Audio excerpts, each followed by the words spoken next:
Al? My name is Alan Wake, and I'm a writer. I didn't become one overnight. Like most writers, I struggled with it. A short story here, an article there. Then I got lucky and spent a year as a staff writer on the Night Springs TV show. It wasn't the great American novel of my fantasies, but it taught me discipline and craft, and the difference between wanting to be a writer and actually writing. Mr. is a twisted copy of me, powerful and dangerous. But I know I can fight him. I don't think anybody else can. They don't understand what he is, what he represents, or that all the horrible things he does here are almost insignificant compared to what he will unleash on Earth given the chance. But I've survived the dark place, and it has taught me things. How to cope, how to stay sane when the world goes crazy. He's 2 steps ahead of me, but I can find him, and I believe I can stop him. The reality we take for granted is softer, more adaptable than we think. Under correct conditions, you can reshape it, turn it into almost anything you want. When it happens, almost nobody notices. It's not that we forget, it's that after the change, there's nothing to remember. Only those who have been directly touched by the powers that can shift reality are aware of the changes. Many are driven mad by it. Others can cope. I'm one of those people, and I know how to wield that power to rewrite reality. To change reality, you nudge it into the right direction. Your version of it is there, waiting. It wants to come true. All you need to do is help it achieve its potential. The devil is in the details. You change the details of the scene to match those on the page. If you get the details right, if you achieve that critical mass, the shift will come, and the rest of your new reality overrides the existing paradigm. The lie, no matter how outrageous, is now the truth. Some of the taken aren't protected by the darkness like their comrades. Instead, their aversion to light is so extreme that they literally split into 2 when they encounter strong light. It leaves the 2 halves weaker, but of course, there's strength in numbers. It's a disturbing development. The dark presence I faced 2 years ago was powerful, but it didn't have much in the way of imagination. Clearly, the same cannot be said of Mr. The strands of webbing glistened in the beam of my flashlight, fine, almost ethereal. They were fresh and right in my path.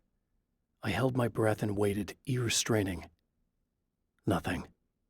I moved on, concentrating on the task at hand. Just get what I was looking for, then leave. That's all I keep telling myself. For a moment, I actually thought it might be as simple as that. Then, I heard too many legs skittering across the ground. My own face peered back at me from the TV screen. For a moment, I struggled with the sensation of déjà vu. How many times have I seen myself like this now? And then there was that easy grin that never seemed quite as quick or natural on my own lips. The dark, malicious twinkle in the eyes. And I knew who I was looking at. As he pulled back and revealed the room behind him, my throat went dry. There was nothing I could do but watch. At the oil derrick, the wheel had been jammed in place and turned until the oil gurgled and flowed thick and flammable. The warning lights were blinking in a fast rhythm, bright and steady, powered by the battery. The Kasabian CD was playing in the boombox, all distorted guitars and intense beat. High above, some piece of orbital junk or another collided with the satellite, knocking it radically off course. Trailing debris, it screamed down from the skies at an impossibly steep angle. All that high-tech engineering reduced to nothing more than a bullet that would destroy whatever it hit. I'm trapped in the darkness. He has started appearing to me, Mr. He can travel back into the world effortlessly, and he loves to rub my face in it. At first, he was just an echo in the darkness, a flicker beyond the edge of my vision. Now he started showing himself, getting bolder all the time, telling me what a great time he's having in the world while I'm stuck here, and what he plans to do, especially to Alice. All the moves I have left are dangerous and desperate. I have no choice. I have to hunt him. That when I arrive, the clarity of vision I have now may disappear. I've made my plans. I've prepared for this, but I know the transition from the dark place will be hard on me, and not just physically. It may affect my mind, my memory. These pages should help me remember and focus. That's worked for me before. Even if that fails, I think I will be able to trust my instincts. I'm navigating my own story. I'm hoping I'll know where to go and what to do, even if the details elude me. Make friends easily. I know plenty of people, but I don't let most of them close. I've known Barry Wheeler ever since we were little boys. We had the time of our lives. I'd get us in trouble, and he'd talk us out of it. Things haven't changed that much now that we're grown-ups. He's the most loyal and dependable person I've ever met, and all the things that count anyway. You could call him a weasel, and you wouldn't be entirely wrong. You could call him a clown, and I would reluctantly agree. But he has never let me down. Alice and Barry, my wife and my best friend, are easily the two most important people in my life, and they've never really gotten along with each other. I suppose both of them resent the other's intrusions into what they considered their domain. After I was gone, they maintained an uneasy truce. My book stayed in print, still selling, the licensing machine churned away. She was my wife and controlled the intellectual property. He was my agent and took care of the business. I wish they found more common ground than that. Night Springs doesn't exist. It's a fictional town from the TV show I used to work on. It was Any Place USA, a place we used as a backdrop for whatever strange story we had that week. One of the stories I wrote for the show involved a man, the champion of light, fighting his evil double, the herald of darkness. It was something I'd written back in the real world, something I had a link to, a framework I could build on. I had adapted it into a new story. This story. Night Springs is in Arizona, although not for long. It's in Arizona because whatever the town that has become Night Springs is really called is located near one of the thin, worn places in the world where dreams and reality flow together and life is always a little strange. Perfect analogy for Night Springs. I can't return to the real world. I've tried, but I'm operating on dream logic, forcing the door open a crack so I can slip through. I can enter the strange little town of Night Springs. All I did was put it in Arizona for one night. Bright Falls, I was constantly under attack by birds that were more shadow than flesh and feathers. But this is an evolution. Some of the taken were actually capable of turning into a flock of birds to escape my attacks and turning back into human form to make surprise attacks. The herbs, crystals, and the rest of her New Age paraphernalia, Emma Sloan had been called a hippie and a freak and worse. It was that small-town mentality. She was a female mechanic, and even in 2011, there were always going to be backward shit-kickers who thought that was a hoot. She didn't mind. She could deal. She could take any engine apart, even the new ones with all the computers in them. Turned out that these boys were awful polite while waiting for her to put them back together. Thor and Odin Anderson, old gods of Asgard. I still don't quite know what to make of them. I know they used to be rock stars who modeled their stage personas after Norse gods. I know they're old. I know that in their day they fought the darkness as I do. I know they're demented and insane, ravaged by age and self-abuse. But there's something in them, something powerful that took hold when they were touched by the powers beyond. A thing that goes far beyond just stage names. Something godlike. Anderson brothers should probably have been in a facility somewhere, despite their tendency to escape from such places. It could be argued that they had no business being on tour, considering their condition. Their lives mostly revolved around the laundry list of ailments and their endless quest for liquor. But Barry Wheeler managed them now. And whatever else they might say about Barry, he knew how to make things happen. And honestly, it wasn't like the Andersons were the most difficult clients he ever had.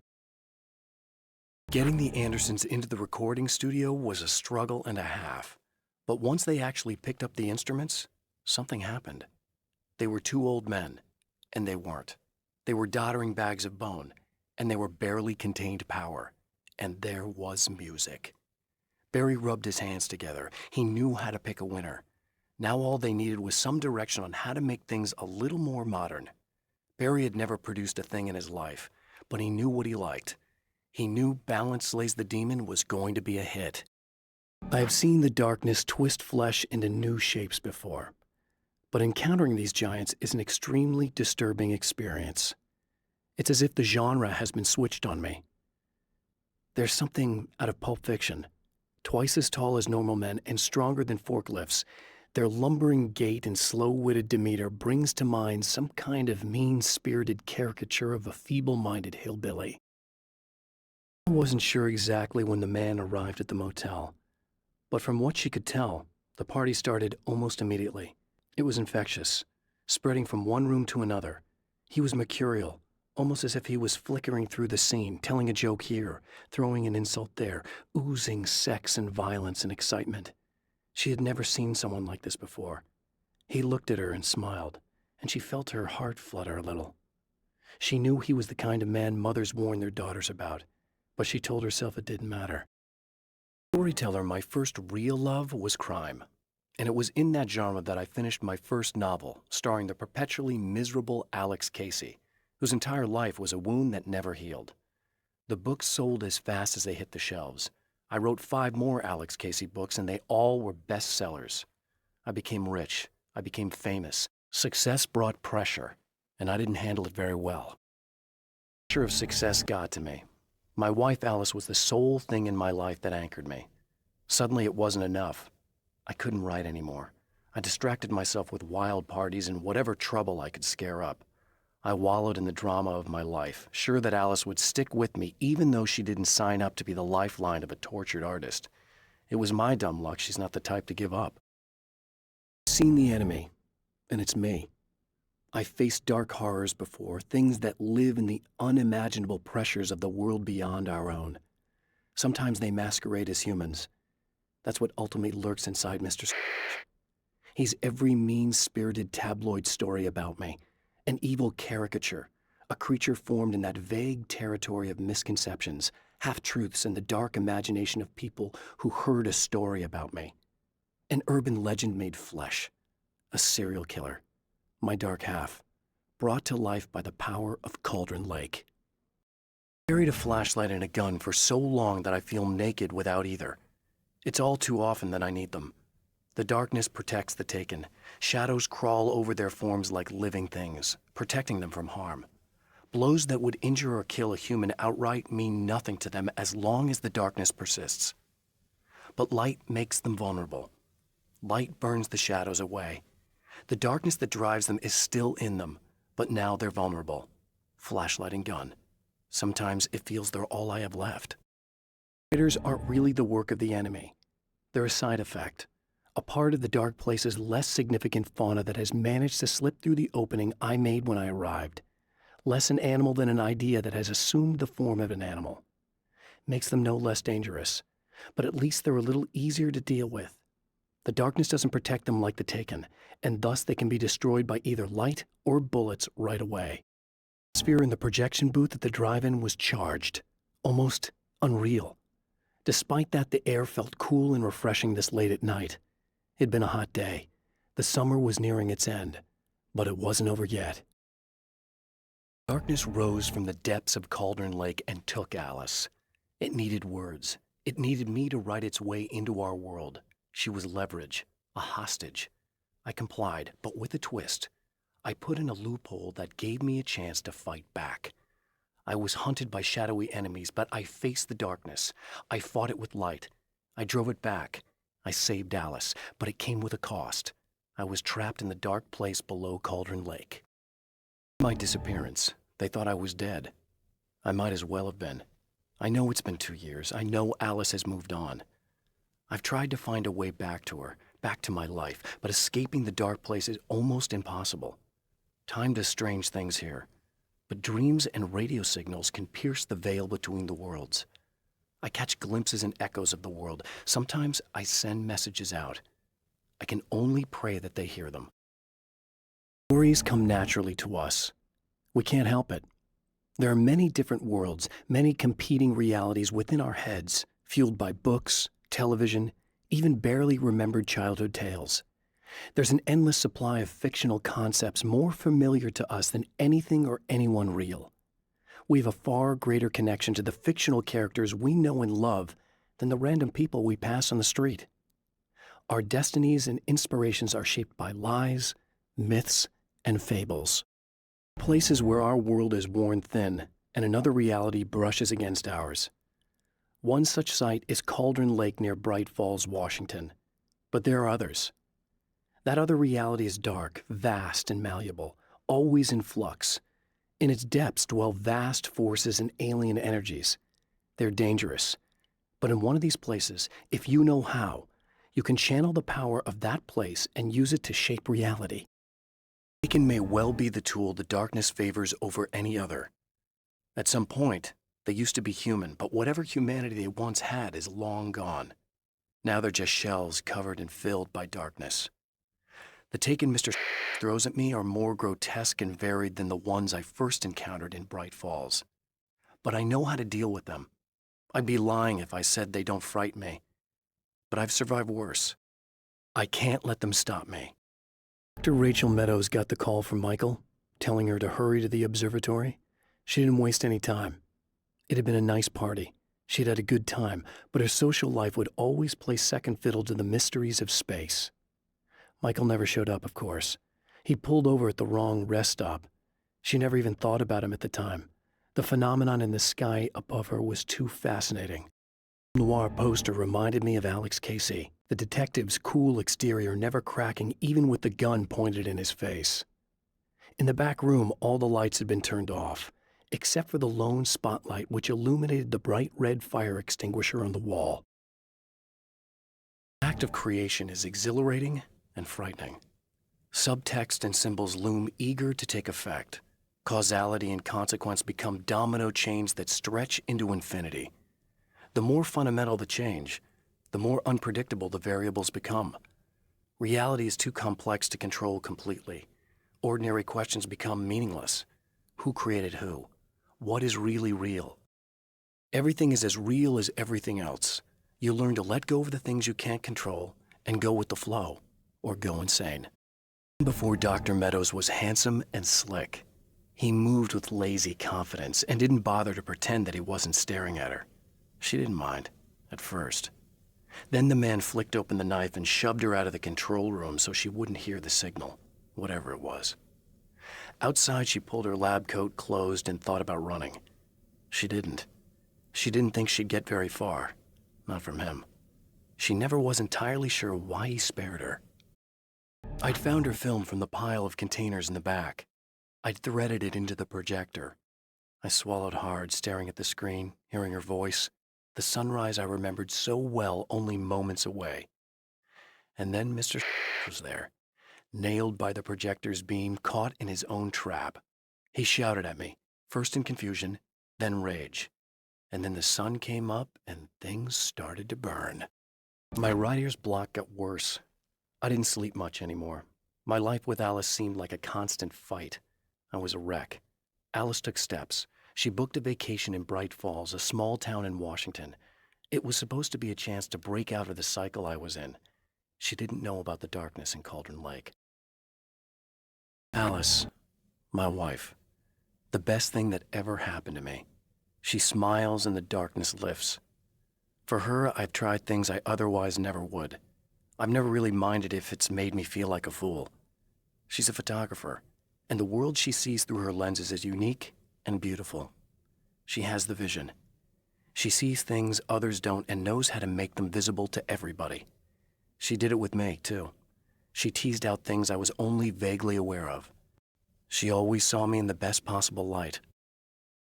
In 2 years since I came here, being that long without Alice breaks my heart, and I know it broke hers. I know she thinks I'm dead. How could I blame her for that? It would be a crime to pretend that she owes me anything. She took all the stupid, self-indulgent bullshit I brought into her life and still stood by me. Still loved me. It's no betrayal. But I'm a better person now than I used to be. I want to be that person with her. Taken were always single-minded. They had a certain animal cunning, but they weren't very intelligent. That's one reason why they prefer melee weapons. Actual firearms are too complex for them to use. That's why seeing the one who threw grenades at me surprised me. But of course, they aren't actually grenades. There's no pin to pull, no fuse to set off an explosive, just concentrated darkness. The car seemed to sail through the crisp mountain air in slow motion, spinning around one axis almost lazily. The moment was hypnotic. Then it struck the pipeline in a shower of sparks, the impact turning the windshield into a burst of safety glass. As it hit the ground, I snapped out of my reverie. The car was rolling downhill, slowing down as every bump killed momentum but still coming. The fence wouldn't be enough to stop it. The dark place is utterly hostile to human life. It eats at your mind, wants you to succumb to madness. Your own thoughts can turn against you. Every shadow conceals a threat that attacks at the slightest sign of weakness. You're under endless assault. Every day is a struggle for survival. But I've learned to take care of myself. I focus on Alice, our life together, my need to be with her. That takes me a long way in the dark place, as long as I have my gun and the flashlight. Changed. I know who I am now. I know that I can write my own fate. Bright Falls taught me that. I know that indulging my weaknesses, giving in to fear and complacency will only drag me down. The dark place taught me that. I'm no Zen master. I've not attained enlightenment. But I have learned to let go of the things that I don't need. I know that without that balance within, I become my own worst enemy. Now I strive for equilibrium, and with that, I'm strong enough to get where I want. Obvious that for all his power, Mr. is an agent of another greater being. The dark place he came from is full of terrible alien intelligences, dark presences, and none of them should be let loose in our world. He serves one of them. He'll open the way for them if I don't stop him. But he'll do more. He'll take over my life. He already has my face. He already uses my name. He'll become Alan Wake in every way imaginable and corrupt everything, unless I can stop him. Mr. is set for me is as simple as it is impossible. Whenever I reach him, he sends me back to the beginning of the maze. It's a loop in time. I go through it only to end up where I started. There's a brutal genius to it. If I die, it's over for me. If I survive, I end up where I started. Sooner or later, the odds will catch up with me. And in the meantime, he gets to toy with me. But that's why I have a chance. He's caught in this pattern just as much as I am. I know where he'll be, and I'm prepared. I have created the weapon that can put an end to this, a blueprint to a new reality. All I have to do is survive long enough to use it. My arrival from the dark place will be painful and difficult. These pages may be lost. But one way or another, I'll send the parts I really need to myself. If I make it outside, I have a chance. Mr. is more powerful than I am, but he can't change the rules in the middle of the game. He's not a creator. I am. To change the world, you must craft a blueprint for the new reality. Any work of art will do, as long as it's a genuine act of creation. That's what the energies of the dark place respond to. The results may be subtle and perplexing, or far-ranging and momentous. My area of expertise, the written word, gives much more precise results than music or interpretive dance would, for instance. But words can be extremely dangerous. What you define may become reality, but so can that which you imply, even if you don't realize you're doing so. Serena Valdivia, burning the midnight oil was more of an exception than a rule. A procrastinator and a perfectionist, she often worked when she wouldn't be disturbed. Tonight was especially important. The film festival would open tomorrow, and there was still so much to sort out. It wasn't that the work hadn't been done. She just didn't feel like she had completely mastered everything yet. There's more to fighting the Taken than just burning away the darkness that protects them. When I'm fighting for my life, I find myself slipping into a state of intense concentration that makes the beam of my flashlight seem more powerful and focused. I used to think it was just my imagination, something brought on by the adrenaline and fear of death. But now I'm not so sure. I've been touched by powers that I can't begin to truly comprehend. And they've left a mark. I'm starting to think this might be a part of it. Dark Man's eyes suddenly locked into Serena's. She flushed hot. They ignited a black fire in her. He was talking. He wanted the power turned off. He said something about the projector booth. She hooked a finger under his belt buckle. He grabbed a hold of her throat and twisted until it hurt. Somewhere deep inside, a part of her screamed in paralyzed horror, but the moan that escaped from her throat had no panic in it. "Pay attention," he said. "Business first." His eyes glittered shamelessly. Hers did too. The clothes I wear now I shaped from dreams and memories. It's an old outfit originally from the 90s. The last time I wore it was when I was still writing and Alice and I took a vacation in the desert before our troubles began. The night before, we'd been at a party, and I had dressed to the nines. On that lazy day, I put on these old clothes, worn and comfortable. Alice made a joke about grunge. I felt a little embarrassed, but I stuck with them. We were very happy. I'm sheathed in good memories to remind myself of what is at stake. I held the film canister in my hands. I saw her name written across it in big letters, followed by the title. It was a time capsule, moments snatched from times gone by, from a past that I hoped could also be our future. It was my salvation, our chance to be together. A tin can with a bit of magic in it that she didn't even know about, something I could put to good use. There were only moments left before I had to face him.